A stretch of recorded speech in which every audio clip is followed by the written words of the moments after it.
You're listening to The Big Lift, the podcast of Web Trends Optimize, the CRO solution that enables marketers and developers to maximize the ROI on their digital properties. Web Trends Optimize is a powerful, feature-rich and easy-to-use solution, all delivered within a fixed-price contract with no additional cost for increased functionality ever. During these podcasts, we meet some of the key influencers within the marketing and conversion world to understand their roles and examine their challenges. In today's podcast, I'm joined by James Addlestone, Chief Strategy Officer at Journey Further. Prior to joining Journey Further, James spent 3+ years at RAP and a further 6 dedicating his career to the utilisation of data to help drive decisions. We discuss how many companies concentrate on using data and optimization for short-term goals to increase revenue, and forget the importance of using it to build brand, reputation and customer loyalty. James, you've been with Journey Further now for around 7 months, and you've got what I would describe as a very interesting and important sounding title, of Chief Strategy Officer. What does that entail? That's an excellent question, and you're not the first person to have asked that. So strategy is one of those words that it gets thrown around a lot, and it has lots of different meanings for different people. So originally, I actually used to work at Deloitte as a data scientist, and then I moved into more of the strategy arm at Deloitte. Which means something very different to the marketing world. Here at Journey Further, my role is twofold really. One is to help our clients understand how they, build their brand over time as well as building their sales overnight. So how do they get the combination right of ensuring that they're doing everything right to resonate with who they need to resonate with in order to grow their brand, whilst growing, as I say, sales overnight, whilst meeting those short-term targets as well.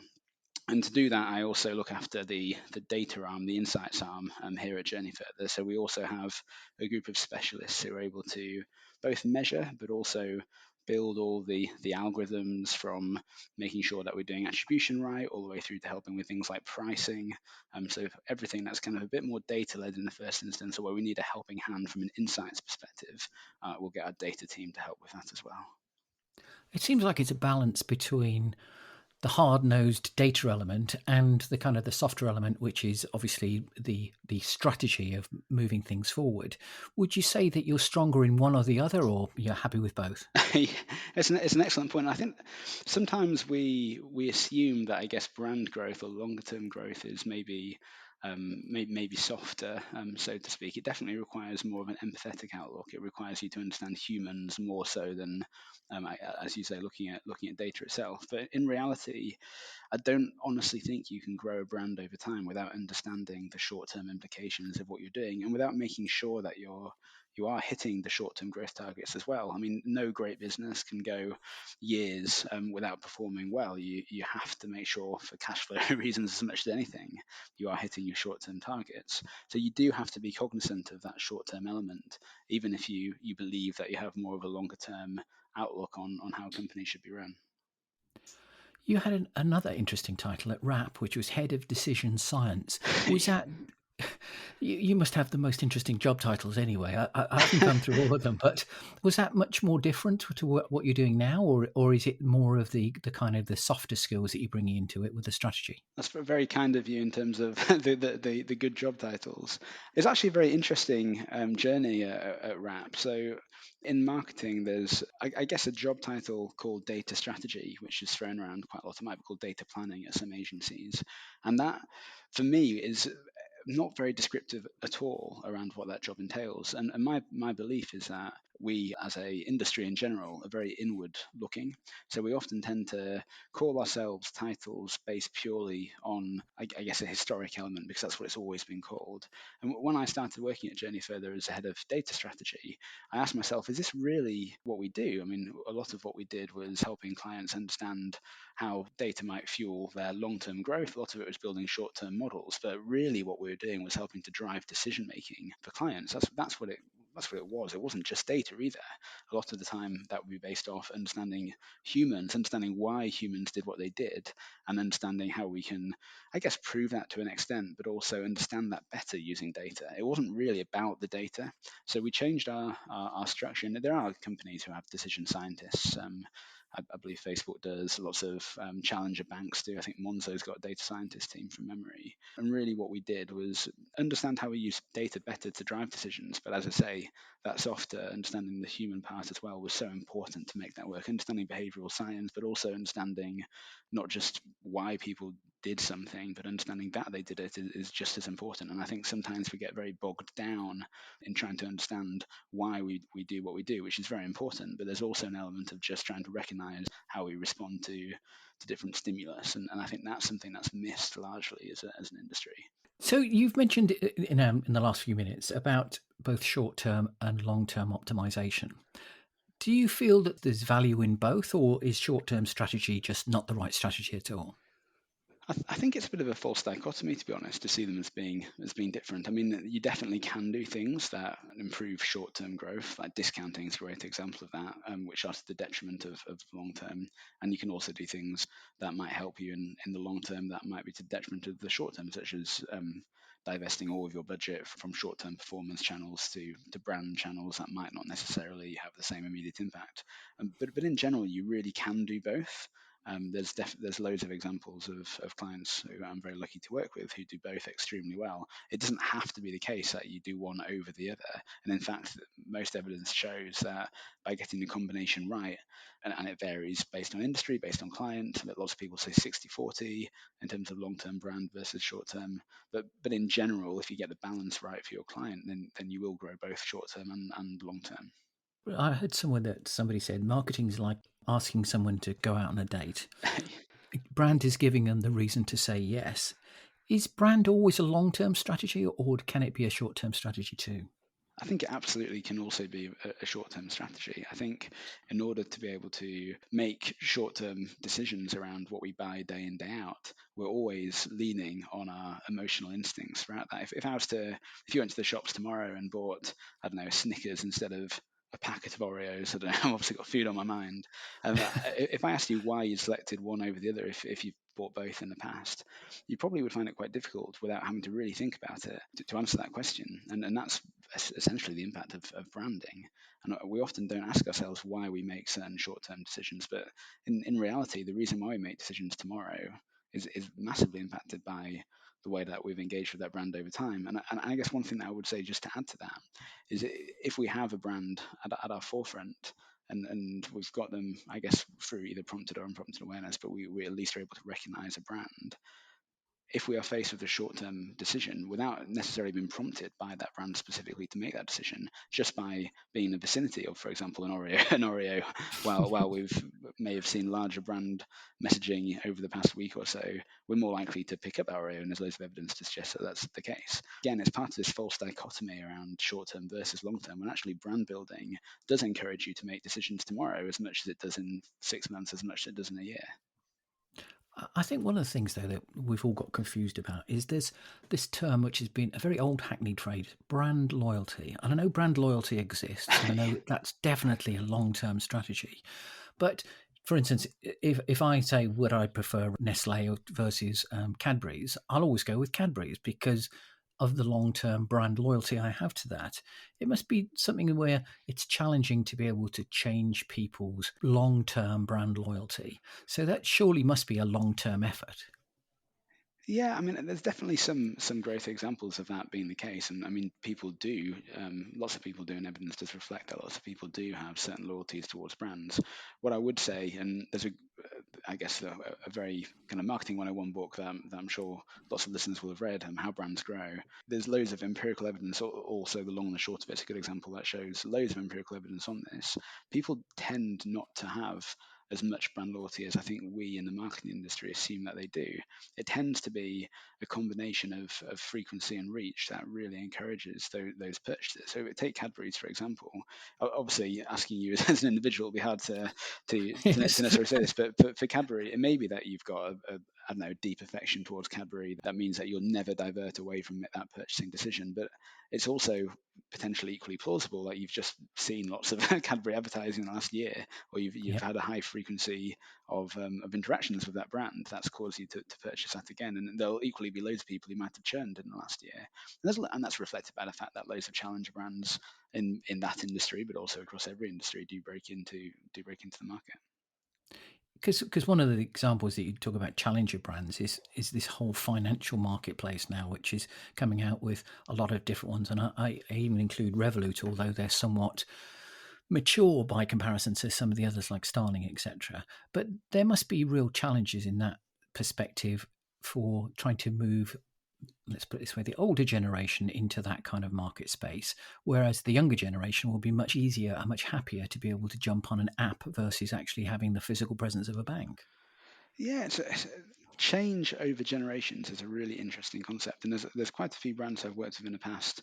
Be that for I've worked for a variety of different medicines, for example, that are targeted towards 60 plus age brackets, and instigating change has been shown to be empirically more difficult the older that you get. But what I would say is lots of and Facebook is a good example of this, right? Like Facebook is a brand that does have quite high reach in the 60 plus market, believe it or not. It's not, a lot of people think of Facebook or they think of apps that we may have used when we were younger. Not to insinuate any age, but when I was younger, certainly Facebook was one I would never have thought would be adopted by my my grandma or my parents. But it is adopted by our parents. Most of my friends' parents are on Facebook.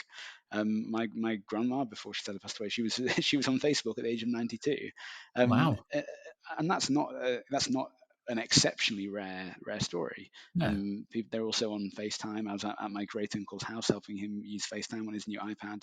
And I think tech adoption at that older age group is often is thought of as being far more tricky than it is. And I think people do make different branding decisions as they get older. People do make different decisions, and in the marketing world, there's lots of what we call trigger points. There's been loads of evidence that shows that when something happens in life that changes what you do, changes your routine, you're more likely to change other things around that. For example, retiring, or for example, children moving out of your house, or for example, getting a dog, moving house. All of these things change the way that you behave, and people do that at every age. So I guess what I would say is yes, there is a correlation between age and challenge of breaking through, but that's certainly not an impossibility, and that's been reflected by lots of brands.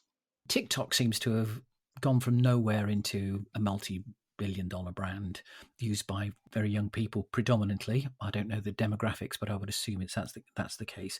Would you say that TikTok can help build long-term brand, or do you think it's just a short-term fad?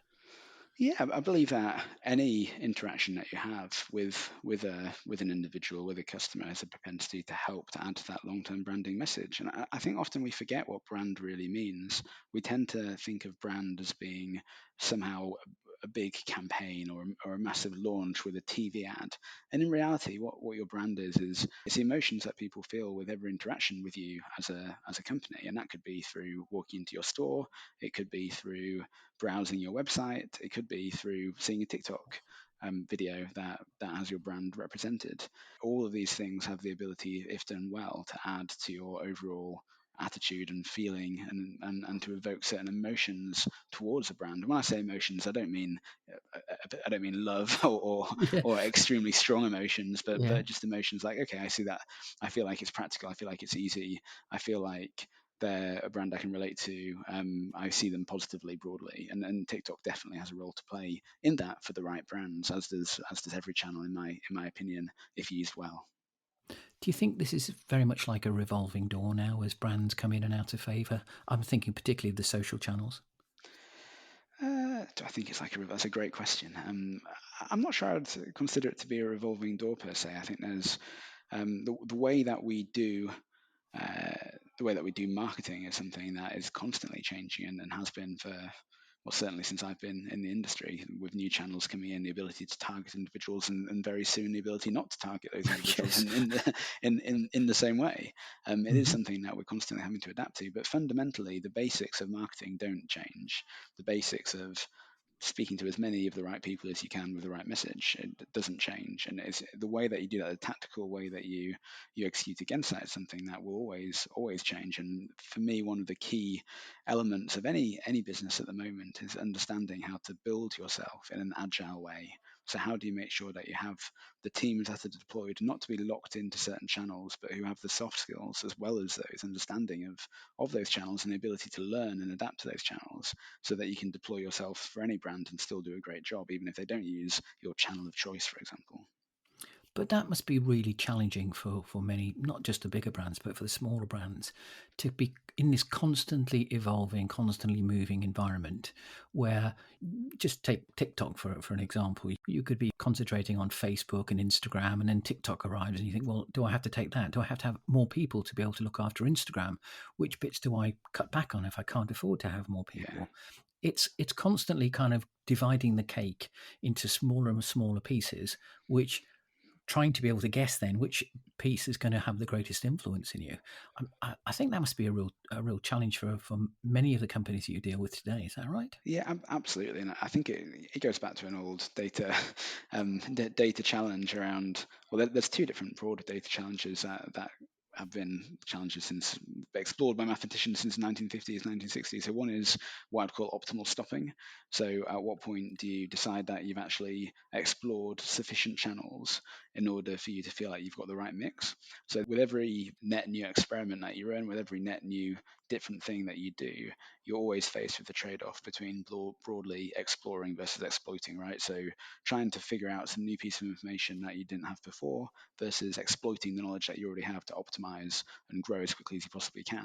And I think what brands have the challenge of doing right now is applying that same logic as far as possible to different channels. So there's always going to be an argument to say, why not try and dabble in and put some money into TikTok, see who it resonates with, see if the messaging's right, etc.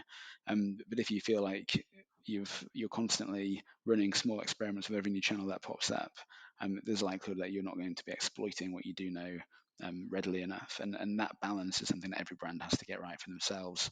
It's quite difficult to do. I guess just to give you an example of that, we were talking very recently to a startup who have just got some seed funding, which is great, and they're wanting to understand which channels they should they should invest in. It's such a difficult thing to do. Right? They've got no data, and there's Yeah. no they haven't really got a messaging matrix right now to suggest who they should be targeting with what message. They don't really understand their audience. Effectively, what they want to do is to start experimenting based off a few good ideas in the first instance.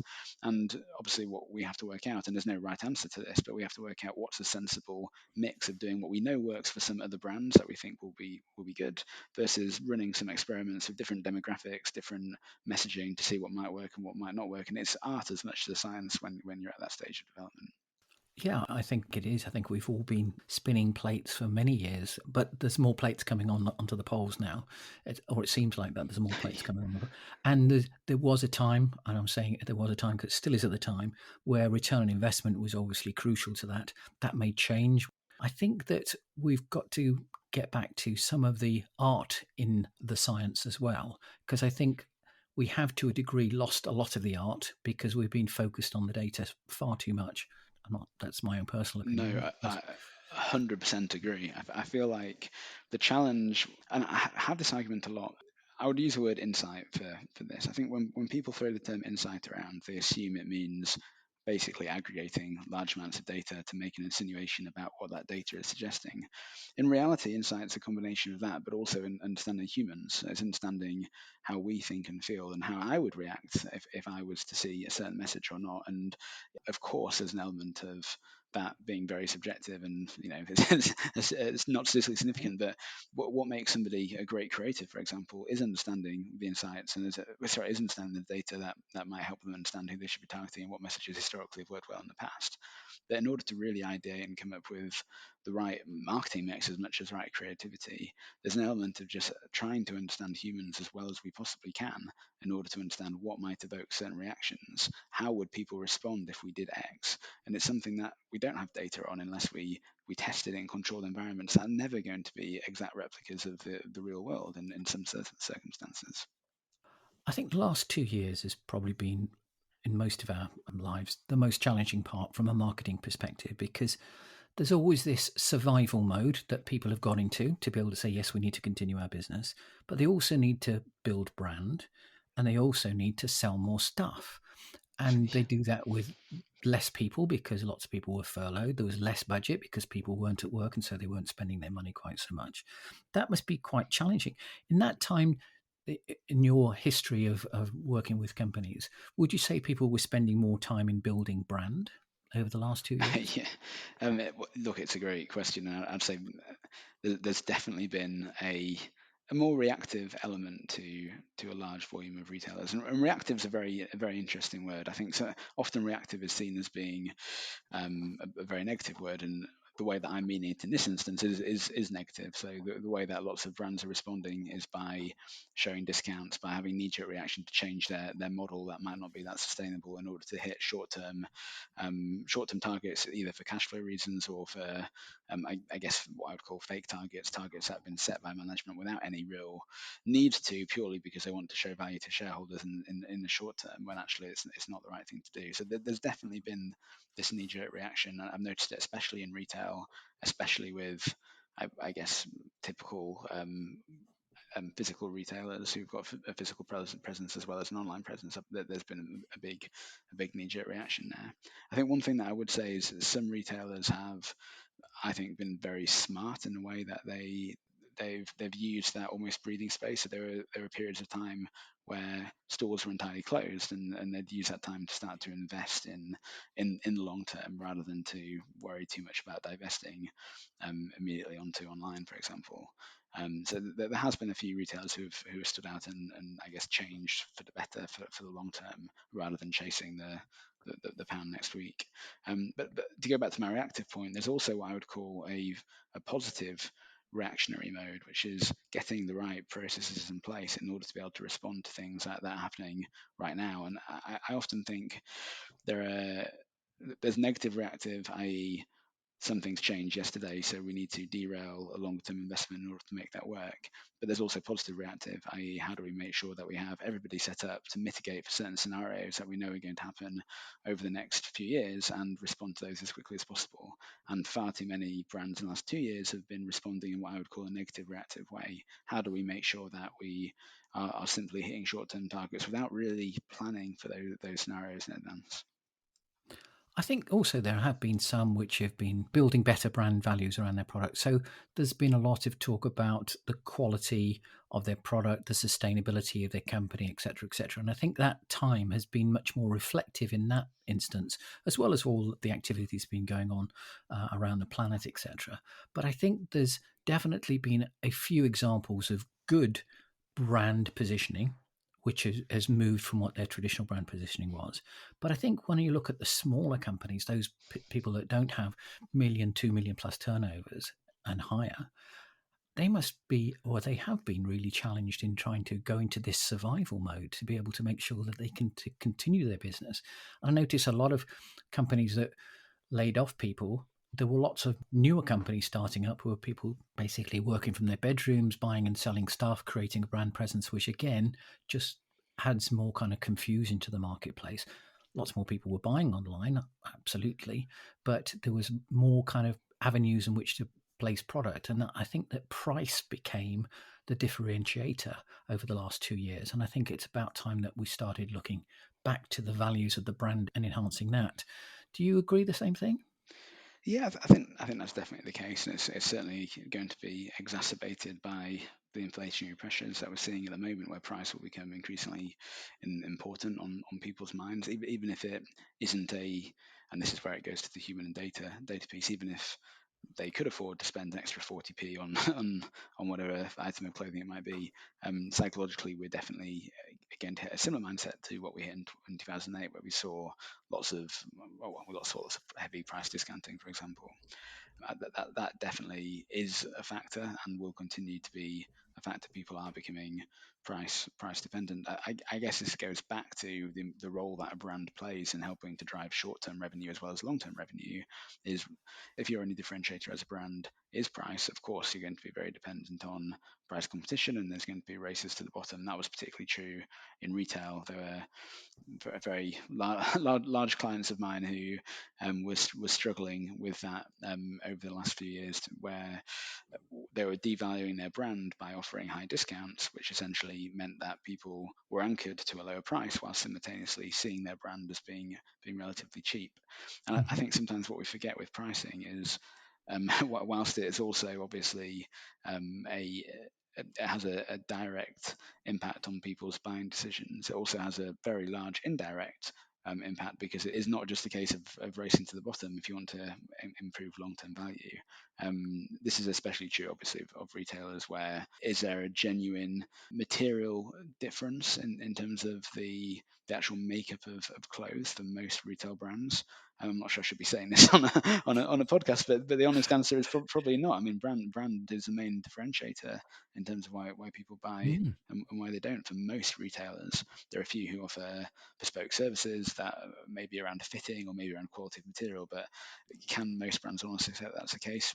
They probably can't.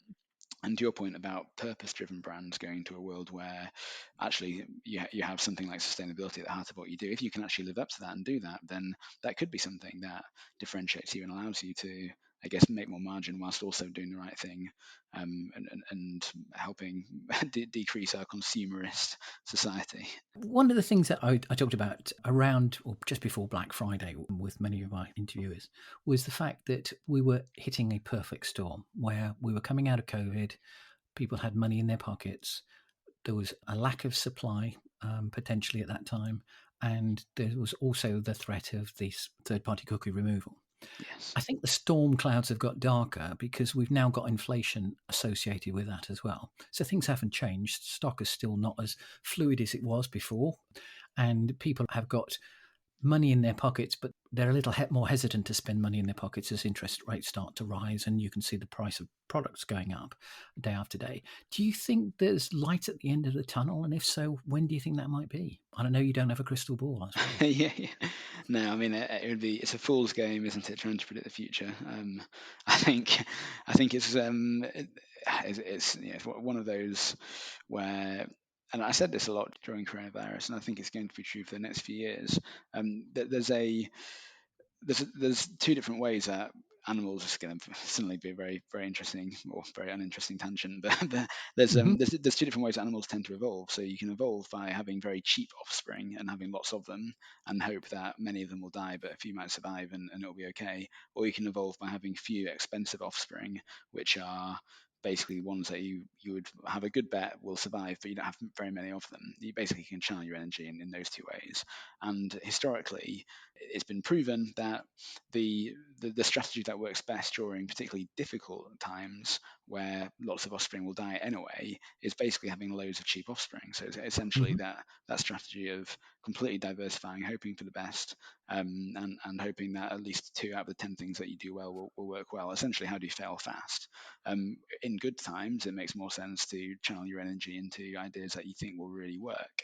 And I do think for the last 2 years and probably for the next few years, having varied, diverse, but obviously well intentioned, but sometimes quite rogue bets is really where the future is going right now. Because to your point, we just can't predict how dark or light the tunnel is. But what we can do and what we should be doing as brands is starting to put our eggs in different baskets wherever we can and try to work out as quickly as possible which baskets are growing and which aren't. And that's the only way that we can, I think, mitigate for this future of uncertainty, in my view. And do you think CRO has a part to play in that? Absolutely, absolutely. And I promise you, I'm not just saying that. To be honest, it's an interesting conversation. I have this with my colleague Johnny Longton quite a lot Mm-hmm. around how do we get into a place where the concepts that we apply, I guess, historically to CROs is applied to a business as a whole. It's very much the fundamentals of having a scientific method to experiment in a wide variety of different areas and trying to work out how we optimize against those, but then work out what isn't working and ditch that as soon as possible, fail quickly. And that agile methodology should be applied across the business, not just across specific channels like web optimization, in my opinion. And I feel like the big part of that we're hopefully getting right, and lots of businesses need to get right, is how do you make sure that you have world class research as part of that, to make sure that you're putting um, and quick research, not kind of, I'm not talking 7 month qual and quant to Mm-hmm. work out what the right thing to do is as a business. I'm talking really short, sharp research, potentially through web platforms if need be, to understand what is and isn't working, so you can make bigger business decisions as a brand. And that for me is where not only where CRO is going in terms of playing that wider role within the business, but more broadly where businesses need to go, where they need to invest. We're already a couple of months into the new year, and I was just wondering, what do you think should be the strategy for brands for the next 12 months? Do you think 2022 is about brands being more agile? I definitely think agility is one of those. How do you set yourself up for success by making sure you've got more cross-disciplinary teams? I alluded to it with research being part of that, which obviously is a crucial part of CRO. But how do you make sure that every business that you or every team that you have has the right team who are able to research quickly, execute quickly, measure what's happened quickly, and then play that back as a piece of R&D to whatever business unit you're in. So that agile way of working should really be applied, as I say, across a business. I definitely think that would be a New Year's resolution I would have pushed hard for. But I think the other thing, just to kind of go back to your earlier point, that I would, I guess, pedal is I really feel like we as humans have got this need almost to categorize things, to say, oh, we're going through this period is COVID, then this period is high inflation, this period is XYZ. In reality, marketing is quite basic, right? So, I mean, without sounding, without rubbishing my whole job, yeah, Industry yeah, yeah. completely. It is. I mean, the basics, the basics of marketing, the basics of business is fundamentally quite basic. I mean, from a marketing perspective, how do you reach as many people with the right message at the right time at the right price? And that doesn't change whether we go through a period of hyperinflation, whether we go through a period of COVID. The basics of that don't change. It's just the levers that we pull that might move from a 10% on our risk profile to a 60%, which then means that we do a few things differently. So for me, it really is a question of how do you not have these knee-jerk reactions where we suddenly say, oh, we're in this inflationary period, so we're going to have to do something about our prices, or we're going to have to do something about the way that we market ourselves as a brand. How do we make sure that we still stay true to the memory structures that we've often spent years developing, whilst also making sure that we are changing the dial on things that we want to be experimenting with or want to be learning from to try and grow sales as quickly as possible, again in line with that longer brand vision. So I'm moving on to something parallel to your universe, which is obviously a post COVID kind of thing. As you've just launched Planet app, and that seems to be to me, it's a post COVID. Right, we've been released from this thing. Where can we go now? Was that the fundamental basis of it, or was there more to it? No, it's a really interesting, and thank you very much for bringing it up. So a few years ago, I used to work in geospatial analytics at Deloitte, and a colleague of mine, an unbelievably bright guy, unbelievable guy in general, a guy called Andy Utley, was building this.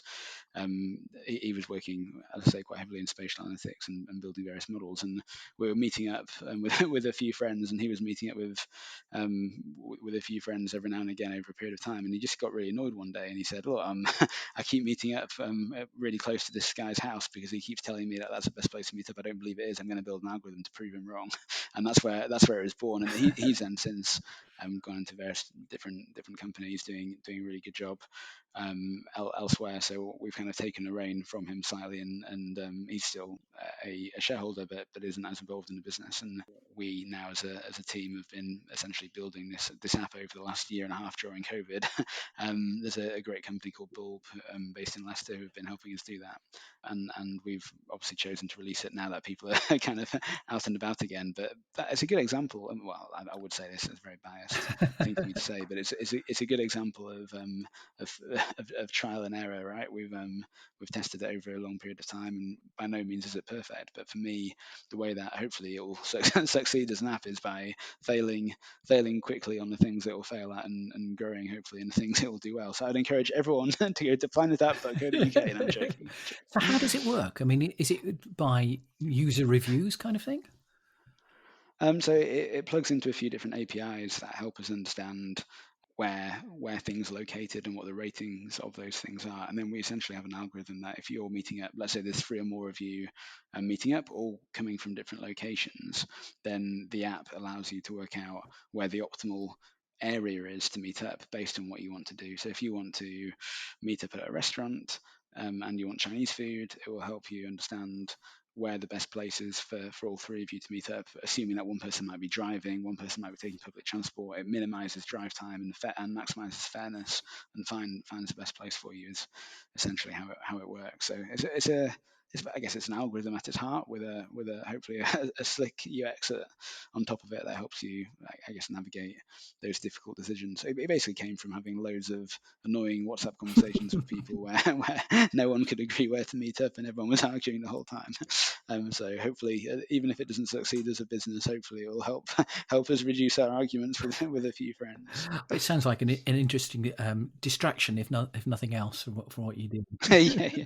No, it's been a good weekend, project. It's been good fun. I think, like, I mean, for me, and this is a massive tangent to this conversation, but it kind of goes back to the iterative way of working. I think we're constantly learning about ourselves as much as about the world around us, and I think the way that we do that best is by combining, I guess, what do we want to get to, where do we want to get to in kind of 5 years, 10 years, 15 years, as a business, as an individual, whatever it might be, but also knowing that that destination isn't a fixed place, and in reality it's a journey that's important, and how do we make sure that we navigate towards the top of the top of that hill, or towards that mountain, whilst also making sure that we're avoiding the obstacles immediately in front of us. And I guess you can't plan to go up a mountain unless you understand the route that you're taking, what the obstacles are to get there. But there's also going to be things, if you set off on a trek tomorrow, there's going to be surprises that you'll encounter on the way that you might not have envisaged. And that's really, for me, what the short term and long term piece is how do you overcome those barriers that you might not be expecting without forgetting that actually you've got this longer journey ahead of you. You're trying to get to this place in the distance. You're not just trying to, I don't know, step over this tree branch or cross this river, to extend my terrible analogy. Well, as I was saying, it's a very good analogy to finish on, really, because obviously you do have to plan a lot to be able to get where you want to go to, and you need to have an understanding of the challenges and obstacles along the way.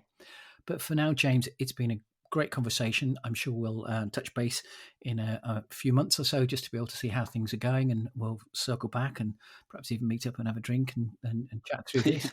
But thank you very much I'd for your love time. that. It's been really good. Thank you so much, Sean. I've really enjoyed it, and apologies for my very very tangential responses at times. As I said, it's all about a conversation. It's not about a list of questions.